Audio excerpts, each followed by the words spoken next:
What's up friends? Meron tayo dito ang 2024 Honda CBRS. Tine-repair natin ang kanyang truck. Tara!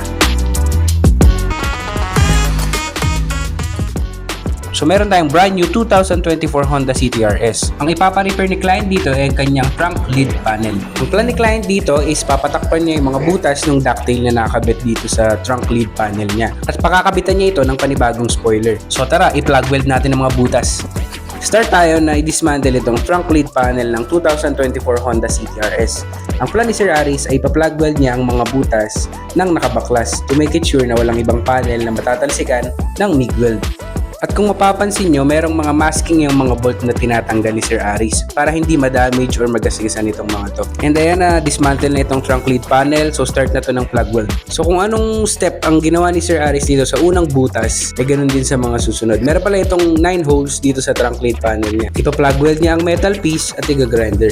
Once na matapos na ni Sir Aris ang plug welding dito sa trunk lid panel ng 2024 Honda CTRS, next step is iba-body filler niya ang lahat na pinag weld niya na holes.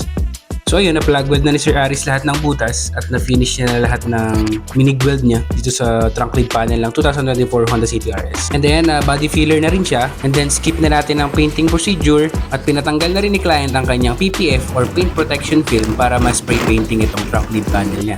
At ito na ang finished product na pinlug weld namin sa kanyang trunk lid panel. At nagpapasalamat kami sa owner sa binigay niya tiwala dito sa MMG Auto Soap. That's all for today. Hope you like it. Please like, follow, and share.